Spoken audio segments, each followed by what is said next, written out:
looking forward to having a great time online. And right here we have Melanie Gass with us. She's a cloud solution architect at Microsoft Corporations, and she's here to share with us how we can use our personal branding to advance our careers. So right now, I will give it over to Melanie and let her talk us through. Melanie, hope you're Yeah, ready. I'm ready. Joyce, thanks Okay. so much. And hi, everyone, virtually, wherever you're checking in from around the globe. I happen to be out here in Washington in the US over here, and it is early morning our time. It's 8 a.m. So wherever you are in the world, good afternoon, good morning, and good evening. And thanks for joining today. Apologies in advance for not having the video. I know you're seeing my photo up there on the screen, but we'll just do slides. So hopefully at some point in the future, I'll get to see you live by video. But in the meantime, you've got the photo there to give you a face with the name. And for today's session, really not talking technology at all, even though I do work for a technology company. It's really things that I've learned along the way to help share with you. And we do have some question time set aside, and happy to help any way that I can. And if you do have a specific question, there's a couple of questions that came in early, so you'll see those. But of course, the world is open to you. So anything that I can help answer, I'm happy to do that on our journey together today. So I always like to kick these things off with a story. So when you take a look here on the right-hand side of the screen, there's 4 distinct components. So you'll see, there's a commonality for all of these. Chief financial analyst for a $12 billion company, owning a tech firm for 11 years, working at a global technology firm for 4 years, and surviving 2 layoffs. So believe it or not, all of these things are part of my story and my journey. And as I was thinking about preparing for today's session, I was thinking through the chapters of my life that I've been through, and you've probably been through quite a few chapters yourself. And what I've noticed through my journey is that it's amazing to see over the span of time that I started out my career in marketing and finance. I never expected to own a firm in technology. I never expected that I was going to dissolve that and jump to a global technology company for a social good purpose. And I never expected that through that journey, I would survive 2 layoffs. But the one continuous thing that has kept me through all of this that I've learned is the personal brand that I have built in all of those 4 chapters. And that's what's kept me through this whole time. So as we go through our time together today, I'm really trying to help wherever I can in your world, in your space, using tips that I've learned. I don't have a degree in this. I'm not a life coach. So this is really coming from a personal journey perspective. And hopefully it can help you with some tips that I've learned along the way as you think through your journey. So when we look at what the agenda holds for us today, it's really 4 components. One, which is defining your brand vision, creating your own definition of what networking is. I think we all have a different version of what that is. So I can share a couple of perspectives there. Lead no matter your position. There's someone, he's actually the CEO of the company that I'm with now, Microsoft. He always says you don't have to have a leadership title to be a leader. And that for me really resonates, especially as I reflect on different perspectives in my life and where leadership has lied. And then believing in your own cause. So we'll cover those and then we'll open it up for some questions. So the first chapter here in our time together today is defining your vision. And years ago, if you remember, there was a movie and a book called The Secret. Came around in about 2006 timeline, became a global novelty and phenomenon. And it talked about creating your vision. And it talked about if you could pick anything from a catalog, what would be your vision? And for me personally, I subscribe to that. And it was interesting for me to figure out what my vision was and what I wanted people to think when I was in my career. At that point in time, I was 2 years into owning my own company. I was in the process of finalizing a transition out of being a financial analyst for a corporation. And I really was trying to figure out what I wanted people to perceive me as, and if they talked about me behind my back, what would they say? And so when I think about defining your vision, I really think about a couple of key things. And it comes down to what you want your personal brand to be. Do you want to be seen as helpful? Do you want to be seen as a thought leader? Do you want to be seen as powerful? Like people can just look at you and just know that you're extremely powerful.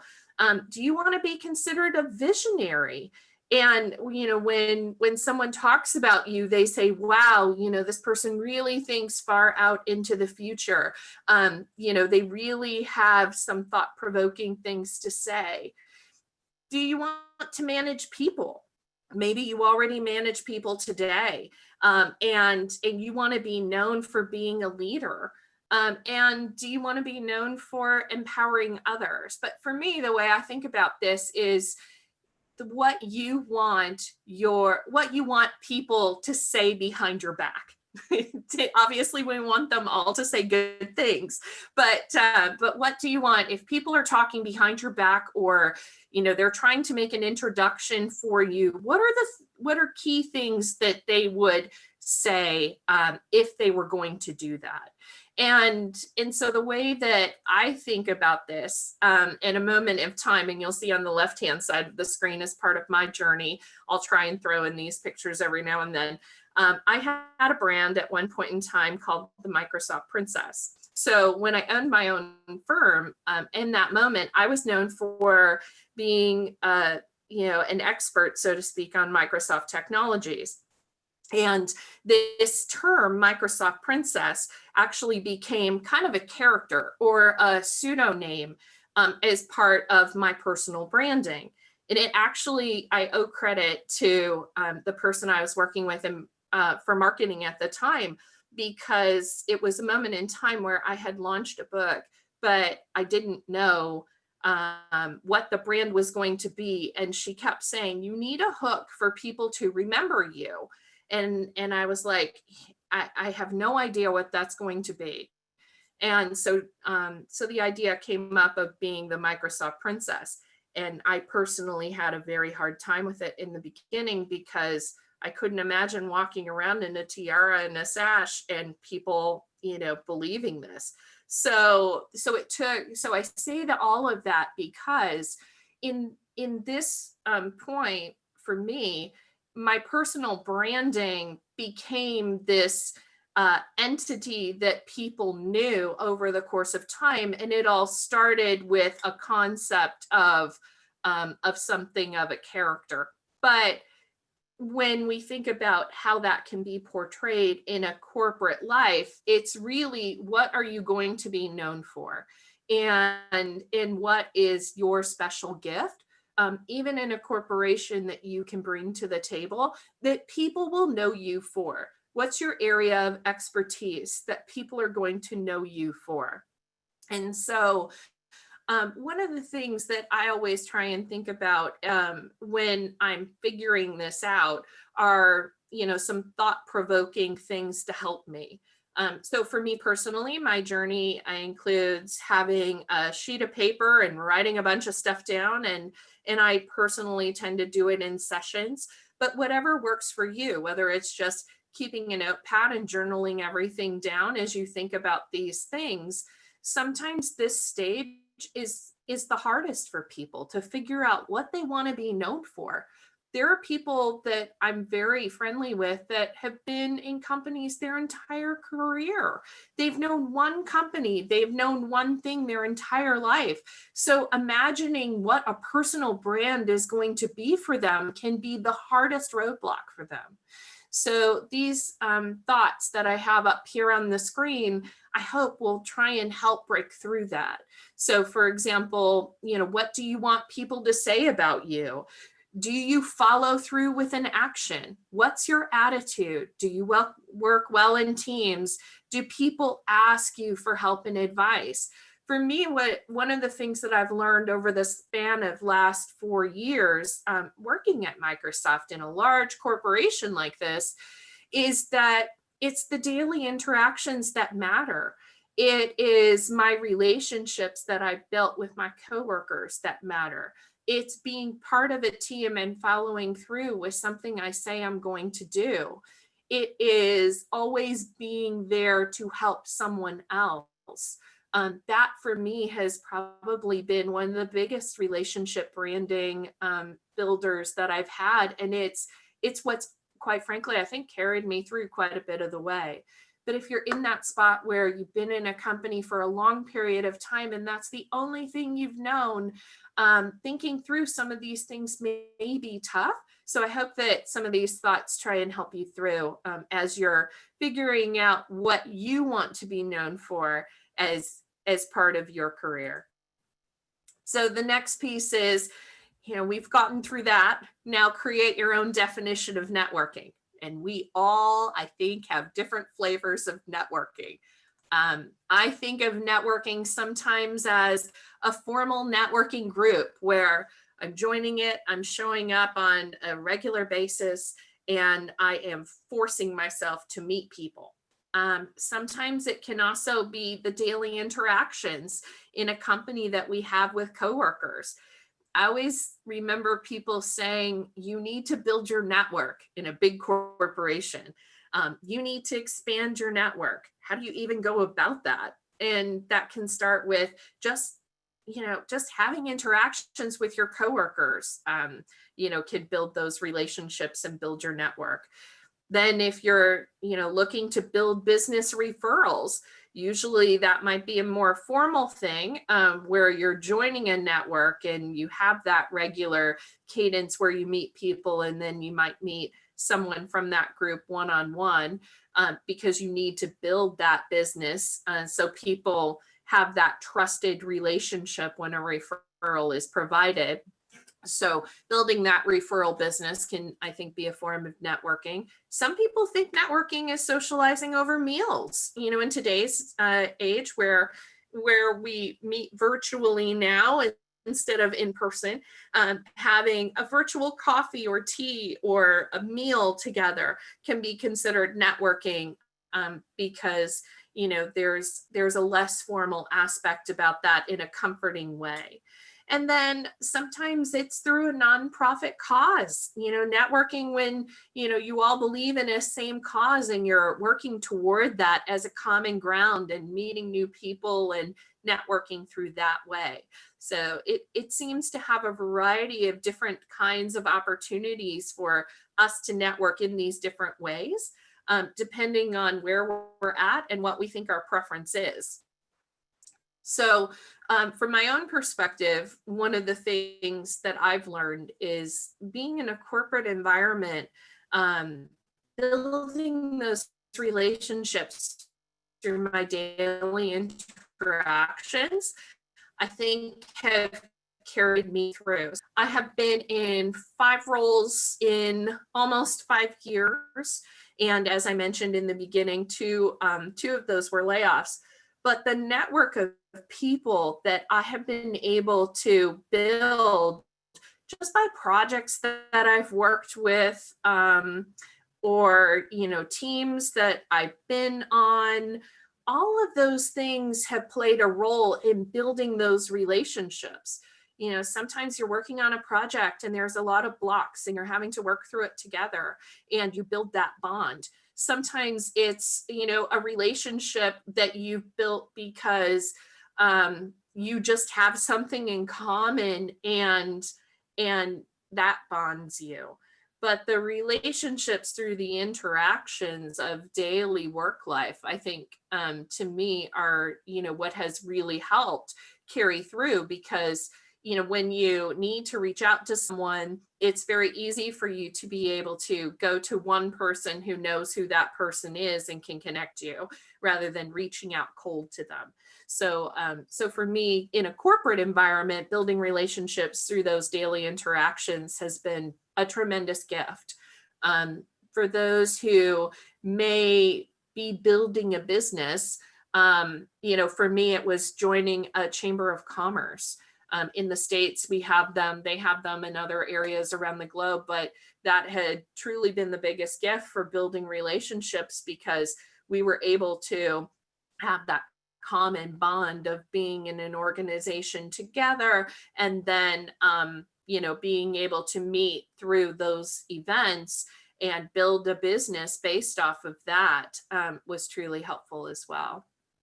So for some thought-provoking things, as you think about what networking means to you, because I personally think it means quite a bit to different people based on, where you're at and what you want to achieve with your personal brand. Networking plays a role in that. So when we think about, what we want in networking, is it structured or is it unstructured? Are you going to go to a formal group, or do you want to take an approach of casual interactions and building a reputation based on how you work in your day and following through and caring for others and wanting to help others, in a more unstructured way? The other thing is, will you force yourself to do it? If it's formal, sometimes you have to force yourself to do it. Or if you have, for example, a mentor that says, you need to go meet 5 people and you need to have a conversation with them to grow your network, you might be forcing yourself to do it. And are you going to hold yourself accountable to doing that? Even if it's structured or unstructured, are you going to hold yourself accountable to follow through? It takes a lot of discipline and it takes a lot of courage, especially if you happen to be more introverted. So this is something that, you get that choice to decide for yourself which way you want to go and what you want to do. What's your goal of networking? That's always super important. I always try and start out with a goal. What am I trying to do? If I'm in a corporation, am I trying to get a new job? Okay, how much time am I going to give myself for that new job? What kind of job do I want? And who do I know that may have been in that area in a past life? And who do I know right now that is there? Or who do I know in between that can introduce me, because I just want to learn? And for me, one of the things is taking the approach of learning. For me, it's never been, I need to advance my career in this area and that's my sole purpose. It's really, I've always looked at it through a lens of learning, learning about other environments, learning about other organizations, learning about how people work within them, has always been the lens that I've used to look through it. And so it just seems to be more easy to use that tactic than to say, I need to move to this area now and I need you to help me. It just seems like a forced approach, and sometimes the current I've seen works against people in that environment. So really, trying to look through a lens of what you're trying to achieve and who do you know, and trying to learn from that perspective might be a little bit better approach to take. One last thing here is, how often do you want to network? If it's a formal cadence, that's a commitment that you're making on whatever that basis is, weekly, monthly. And then, if it's less formal, you might need to be more disciplined about doing it. So when you think about your goal and what you are deciding that you want to do for networking and building your relationship of networking, what's the frequency that you want to commit to, because you know you've got to follow through with that if you want to achieve your vision. So that would be a super important thing to think through. Next, lead no matter what your position. So you already heard me mention, you don't have to have the title in order to lead. You can be a leader no matter where you are. I've learned that personally throughout my entire journey.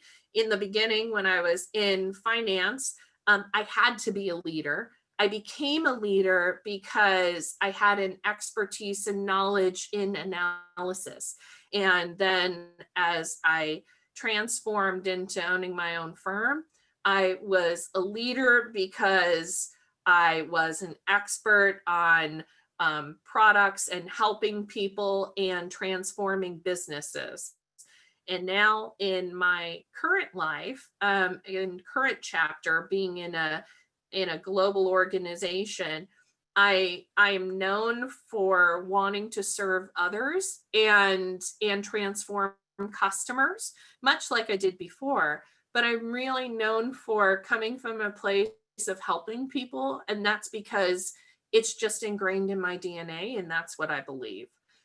So when I think about what leadership means, it's a question mark that I think we all have to ask.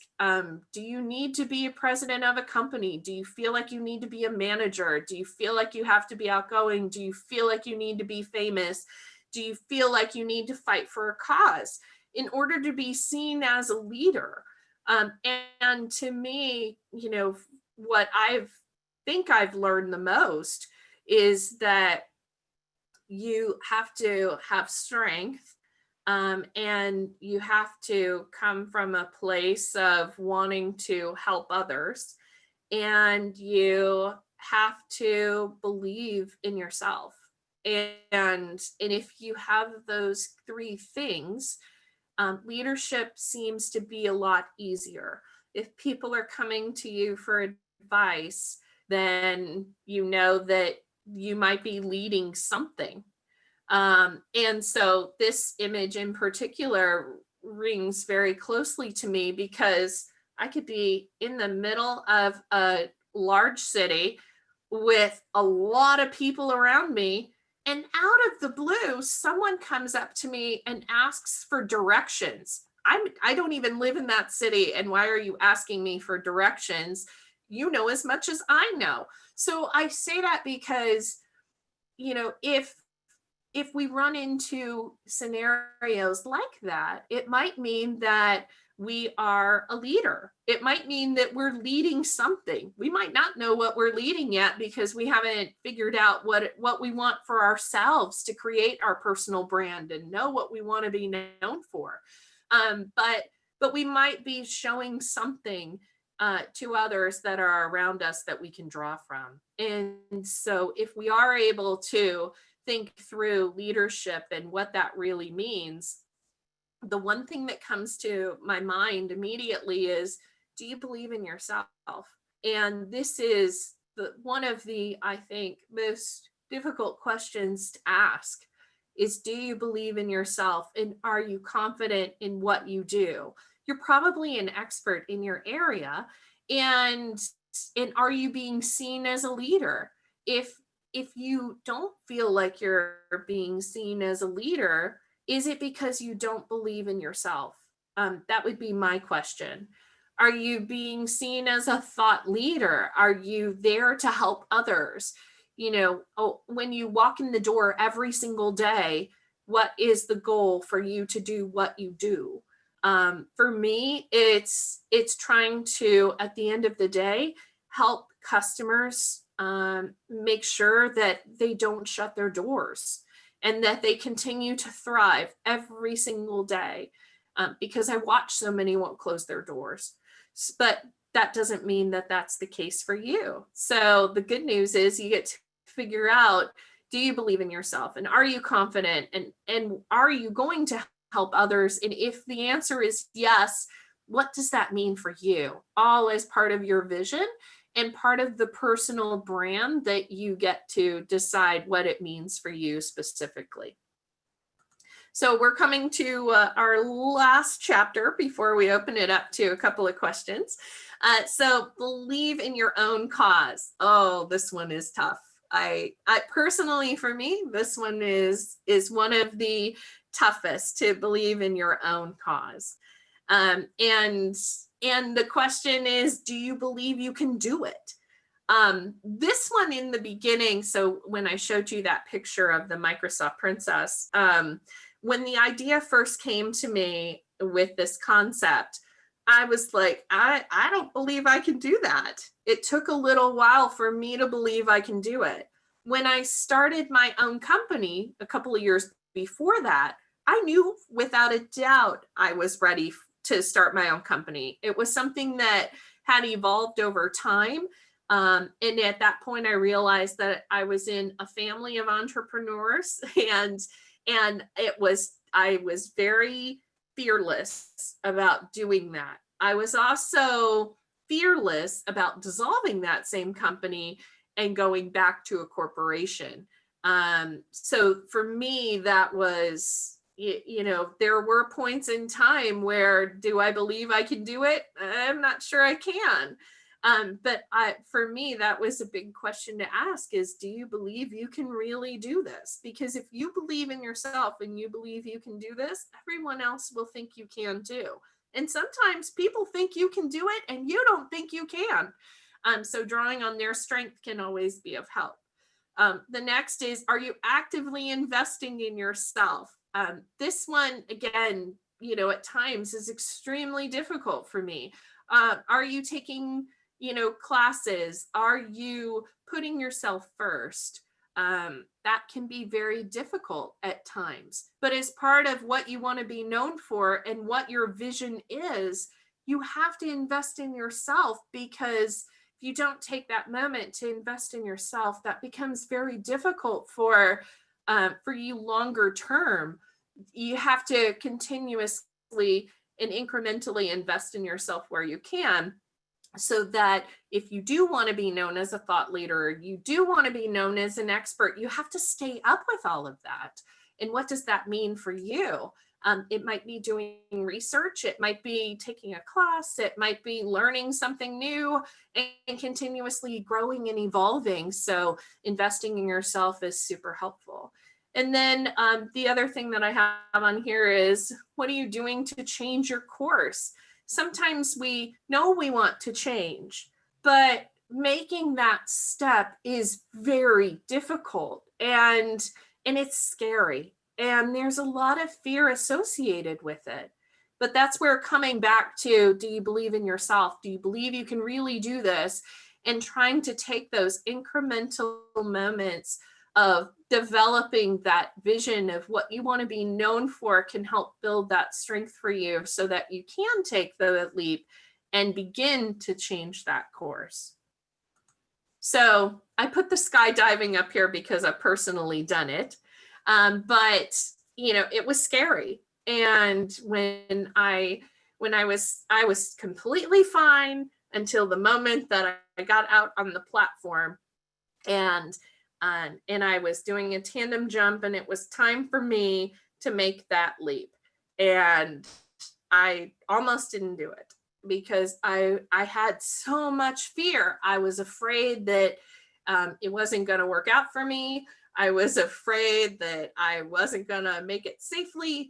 I wanted to walk away. I just wanted to go back from the plane and just land that way. And all of a sudden I just got pushed out and I landed fine. But being fearless can be, when you think about things like this, it's uncomfortable. And so being fearless is something that a lot of us have a challenge with. One of the things that I personally learned is that every time I have felt a moment of fear, like, do I really think I can do this? And I've second guessed myself and I've talked myself through it. Not only has everything worked out fine, it has been one of the biggest rewards I think I could ever have experienced along with that. So for me, whenever I do feel a moment of fear, because I do feel it at times here and there, when I do feel that moment of fear, for me, I've learned to realize that it means that the reward is going to be incredible when I make it through this, to help with that release of the fear. So some of the things that I can share to try and help you from thinking through, what is your outcome? This one, I actually have to visualize what my outcome is sometimes to get through that fear, or remind myself what that is. But sometimes reminders aren't good enough, and actually taking that moment to think and visualize what it looks like when I finally get to my goal. Visualizing that outcome seems to work for me. Sometimes it's, if I'm not feeling motivated, sometimes it's finding a motivational speaker. And, whether it's a celebrity motivational speaker or something that would mean something to me, finding that motivation speaker to help me get through, that has that conviction in their voice and that fearlessness and that passion and that drive can be energizing. And so finding that motivational speaker, I've learned can be helpful. One of the other things along the way I found that can be helpful is writing down my fears, sometimes talking about it. I don't really personally share a lot of what my fear would be. I tend to write it down instead and think through it. Some people, are great at sharing through communication verbally. So, whatever works for you, but finding a way to communicate that through a written word or through a communication can be super helpful.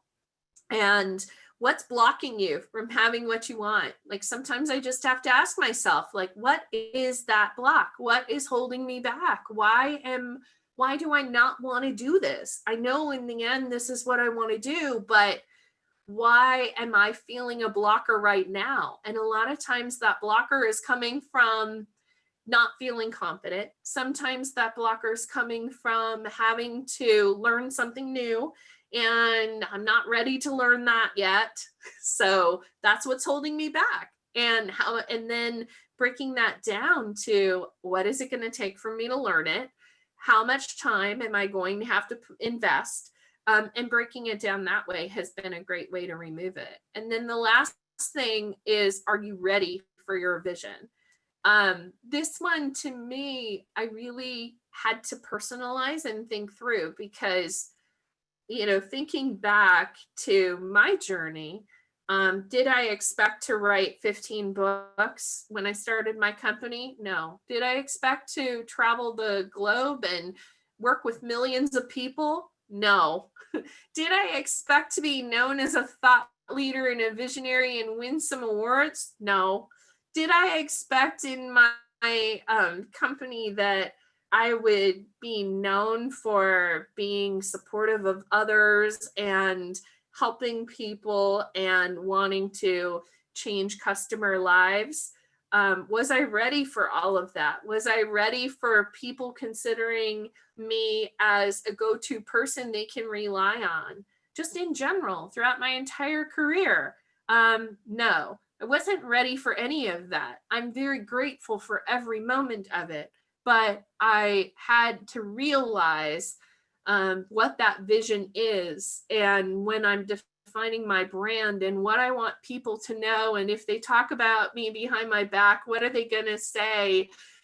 What do I want to define? It also comes with knowing that you have to be ready for what you are asking for, and that you're going to have to follow through with what you're asking for, because it's going to start coming to you and you have to be ready for it. And so, are you ready for all of that? That would be my biggest question I would ask. So, time for questions. I'll kick it off with two that have already started to come in, and then we'll open it up for others. Happy to help you however I can. So number one here, what indicators can be used to predict a stalled career? Oh, this one's tough. in my perspective, what could be used to predict a stalled career is number one, how long have you been in the position that you're in? And are you in a company that doesn't have a growth potential for you? And if that is the case, and in this one, unfortunately, you kind of have to look objectively in, then your career could be stalled because that's just the way that the business is, and that's the way the organization that you're in happens to be. If you feel like there is growth in that company, but your personal career is stalled, indicators that can be used are time and role. It could be things like, your own personal growth. Have you done anything to learn and grow? That could be an indicator. Have you researched to see what is going on in your same area of the organization? Like, say, you might be in human resources. Have you looked at trends to see what's going on as an indicator? That might be an additional indicator to share that might help predict that. And then number two that's listed on here, how do you constructively use your personal branding when your department has a stiff single stream hierarchical structure? Yeah, when you have that solid structure in place, and people have been there for a very long time, it becomes very difficult to be able to figure out how to use your personal branding. So let me give you an example, I think, to try and help. When I was earlier on in my career, I was in that. There was a solid structure. Those people had been in place for a long time. And I was literally told someone will have to die or get promoted before I can move. And so what I started to do was take on stretch projects. I started to ask for additional items that I could take on to help me learn and help me grow. Something that is out of my ordinarily defined role, but something that can help me stretch. And thankfully, people were receptive to that. So, for example, I was used to doing analysis on manufacturing facilities and capacity, and I was asking to take on efficiencies in transportation. So, I was still doing analysis, but I was taking on in a different area of the business than I had been used to. And it also meant a little bit of a different group of people than I was used to working with. And so for me, that was helpful because there was a reason why the two would connect. And we were able to connect those dots to make it happen. And I think that's why they were open to it. But, that was an example of what worked for me. But taking on that stretch project and finding something that can complement the work that you're doing, but be a little bit outside of the box, not too far outside of the box, but a little bit out there, enough to do that baby step for people to say yes and have you take it on and show your strength through that project. So, open to questions. Anything else?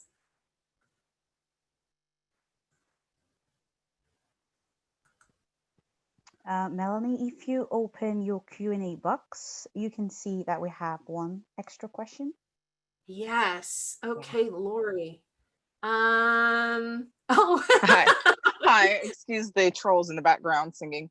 I had a question about if you are working in a corporation and you have leaders that have fear and are, I don't want to say afraid to shake the cage, how do you feel one should collaborate with leaders that are fearful, but it seems like it's the right thing to do, and whatever the objective is that they feel is holding them back from speaking up? Yeah, I'm thinking back to an example that I had in my own personal career. This is a few years ago. and I had come in to a group of people who are very risk averse. I mean, like, this is the way it's been forever. This is the way we want it to continue. And this is the way that we expect you to do. And that was coming from a place of fear, because it's fear of change. And fear of change can be very difficult for people. Change in general is extremely difficult. We're seeing that effect right now, just in general with, quarantine and moving to remote work and having to change from something that we normally know. So I appreciate that people can come from a place of fear. And that's what I realized in that example, is that I was coming into a group full of fear and people who did not like change and were completely risk averse. And how did I want to overcome? So in truth, I ended up being very radical and came up with a project that met a business need, but it was very scary for them because it meant that they had to take a risk to do it. But it met business objectives, and it would potentially increase growth and transform. And so, because it had met the objectives from a business perspective, that's what made people more open to it personally. But that was the only way I could find. And outside of that, the only other success that I found in between that personally was taking an incremental baby step approach. What I've learned is that with that this is the way it's always been, risk, fear, kind of point of view, they have to see step by step how everything connects to get rid of the fear. Being able to see far out and have that visual, like you may have it in your mind, but they won't see it because they have to connect every moment along the way so that it can absorb and it resonates, and it will take time. But for me, that was a way that I had learned to be successful in that example. But it took a lot of small baby steps of connecting the dots that I couldn't imagine I would ever have to do, but that's what I had to do. And so it ended up being a very radical idea, but it was based on having to bring everyone along on that journey every step of the way, and hand-holding and having to help them see how every little step connects to build on the progress, to make that true. I hope that helps. Yeah, thank you. Yeah, you're welcome. So Lori's got a question. It's awesome that we have some questions in here, so thank you. Keep them coming. Let me answer Lori's question here. It says she's got a few. She's struggling to find a mentoring group and networking group. And where do I begin this search? It's hard to meet other career-oriented women in and out of work. Any ideas on meeting others with similar ambitions? That's a really great question. So Lori, for you, I would just ask the question first to try and help it narrow down for you. I would try and start by, where are you looking to go? In other words, is it human resources? Is it starting your own business? Is it technology? Is it development and sales? Maybe try and think through where you are starting from, and what your interest is. And then based off of that, there's plenty of mentoring and areas that you can go to. But for me, it seems like maybe there needs to be a common cause to narrow it down to begin with.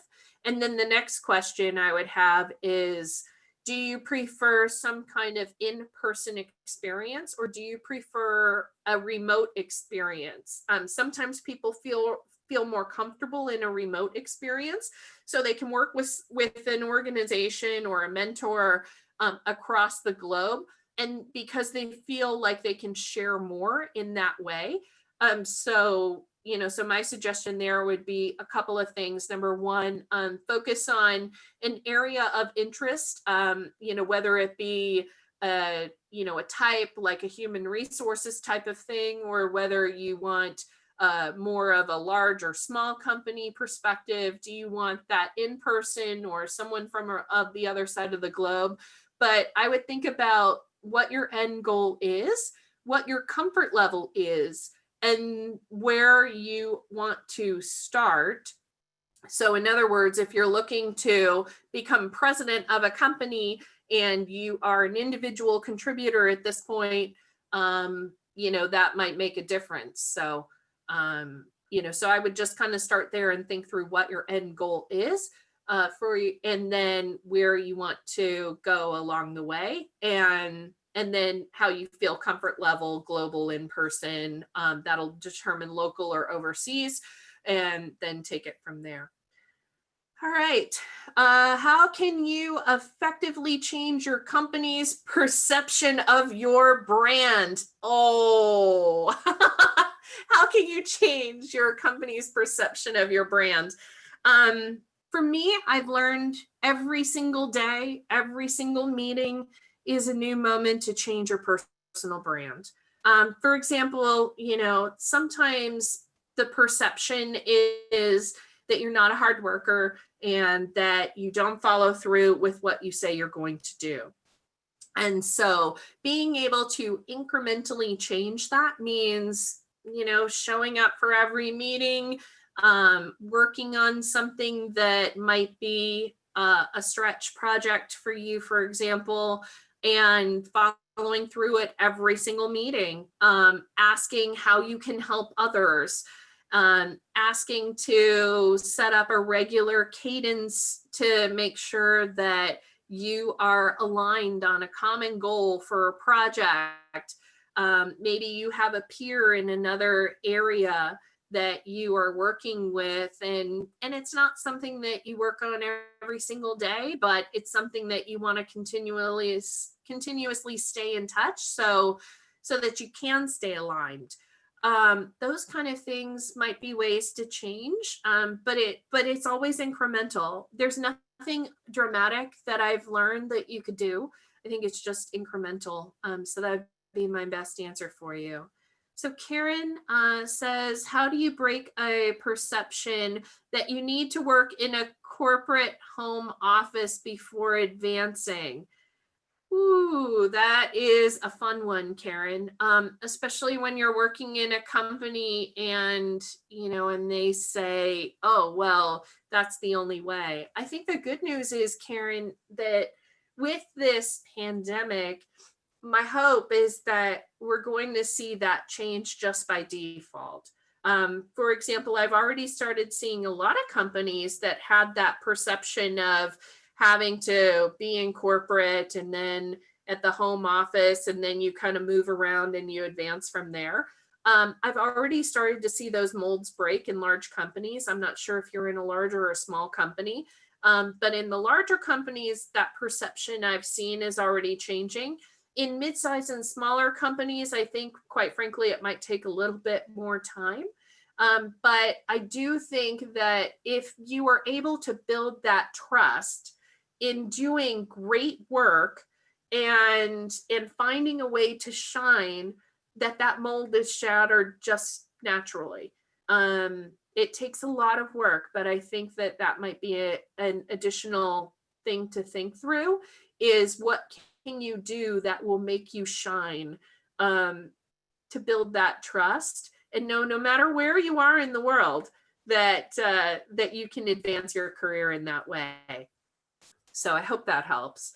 The next one is, I'm a new mom and I don't know if you have kids, but if you do you have any advice on how to continue to build your personal brand and career without letting the mom title affect your career plans? Oh goodness.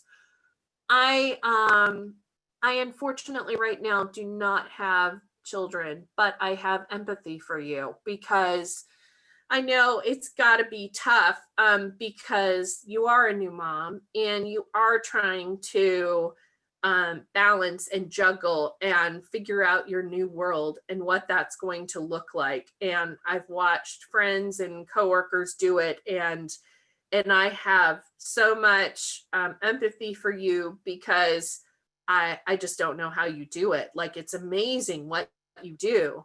The best advice I can give you, and this is just really through watching the lens of others, is do the best you can. Meaning, if you say you'll do something, follow through. I think people have more empathy, especially right now in today's times with quarantine, et cetera, but in the impact of COVID.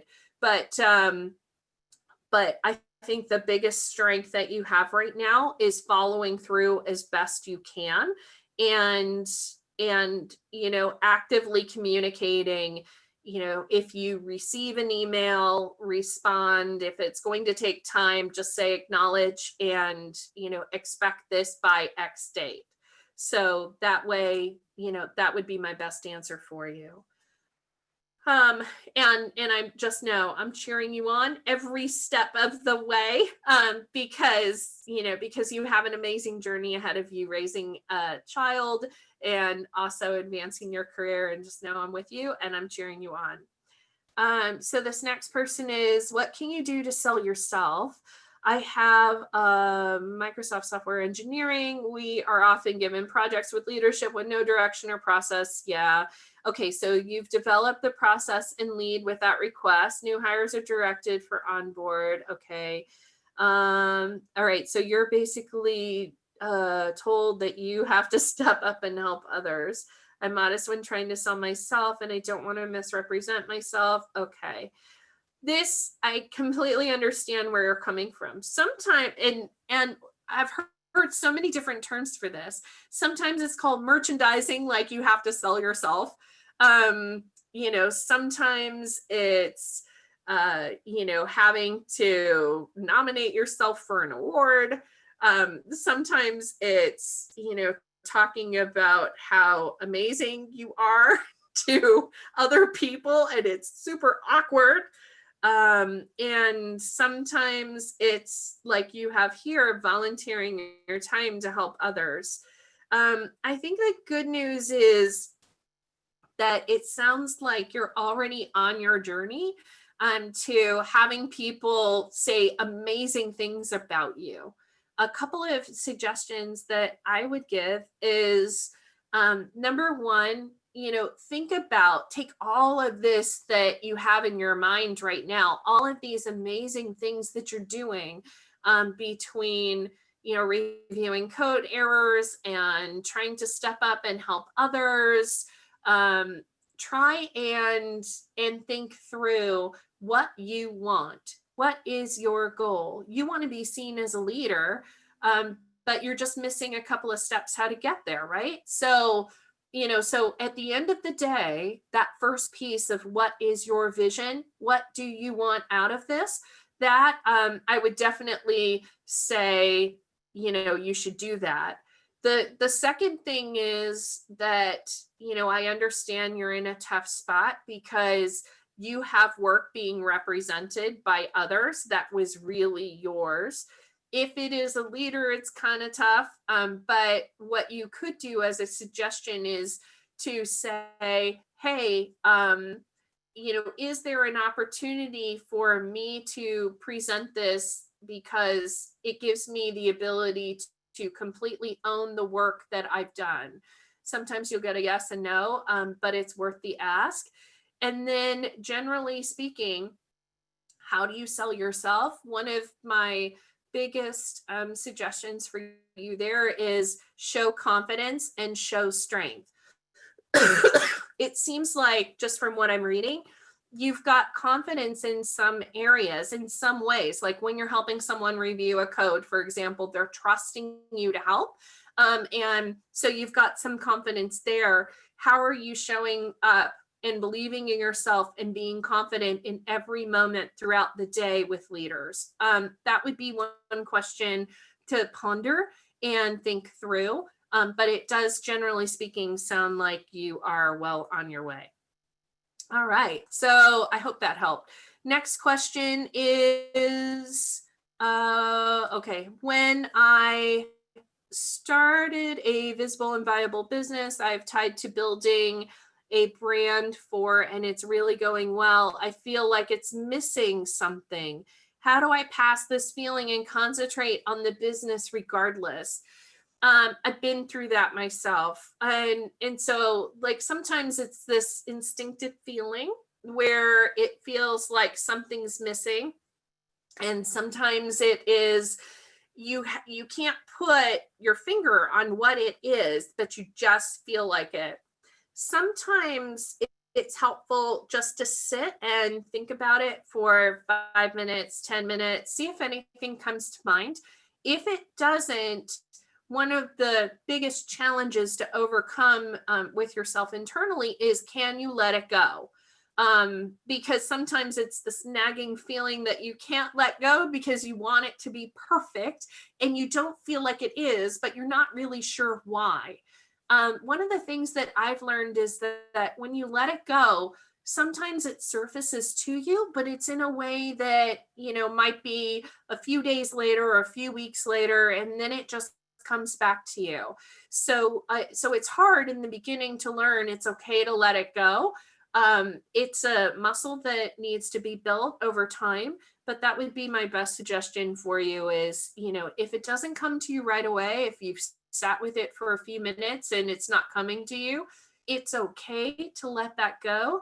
And then it'll find its way back to you if it's meant to come back to you. And then you'll figure it out from there. It's amazing how things pop in your head a few days later after you've let it go. And because I think it's because maybe you've opened space for it to come back to you because you're not hyper focused on it. So I hope that helps. I know we're almost about a time, and you'll have this deck in my contact info, so happy to continue to answer questions, but I'll try and answer a couple more here. Have you ever been handed stretch assignments that you have no interest in? Yes. In the wake of COVID, I was handed an additional department due to my lack of subject matter knowledge. It takes up more of my time than my chosen career path. I totally appreciate that and can imagine how difficult that is, especially if you just quite frankly don't care. The way I would think about it, to give you a suggestion, is in general, how will this help others? You know, because there could be a stretch assignment and there could be a gift in there to help others. And how does that help others? And can that help you get through it? That's probably, I think, the best advice I can give you, you know, if you're stuck with it. So next one is, are there multiple leadership traits and everyone has their stronger areas, but do you feel traits that stand out or bubble to the top? Honestly, the one thing that has come to mind is confidence. Like that is the top trait. I mean, someone could be completely wrong in everything about their business decision, but they come across so confident and trusting, and with integrity because they believe in their mind what they are saying. And that comes out very confidently in the way that they speak and in their thought process. And so those would be a couple of things that I can give you in my mind that bubble up to the top there. Okay, so someone's got a goal. Awesome. I'm cheering you on, high-fiving you. I know what I want. I know my weaknesses and strengths. That's fantastic that you have all of that. So now the question is, you know, what do you want to do with all of that? How are you going to work day in and day out? Who are you going to work with? How are you going to let that be known to other people? Meaning, you know, how is that going to show through when you're working with someone? How are those strengths going to come through? That will be super helpful. And I know we are are a little bit over time here at 1 minute. So we've got a couple of questions left. Online presence, I'll just quickly answer that. Online presence is good, just be thoughtful about it. Meaning if you're just posting to post, that's probably not as important. But if you're thoughtful about what you're posting and intend to help others, that I think would resonate a lot more. So, so again, I know we've got a couple of questions left. I'm happy to answer those offline and give you that answer back to try and help. And you will have my presentation, so you can connect with me on LinkedIn. You can email me. Happy to help there, however I possibly can in your journey. And Joyce, did you want me to hand it back over to you? Yeah, thank you so much, Melanie. It was a great time, definitely. Thank you for your time and for all the questions that you answered. It was very interesting. Just like Melanie said, you can request for the materials, and if you want to have this, we have the live streaming on YouTube, so you can see that there as well, or you can send us an email as well through the Evnoia website, and we will communicate to you anything that